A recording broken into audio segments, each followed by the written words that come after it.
Reels pa. Ayan oh, nakipag-reels pa ako dito habang kumakain.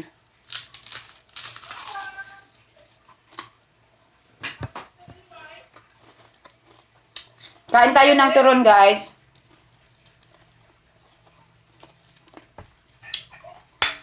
Ubos.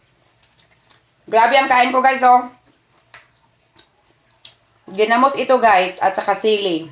May suka pa. Ubos na yung isa kong plato. Matamis, maanghang, maalat.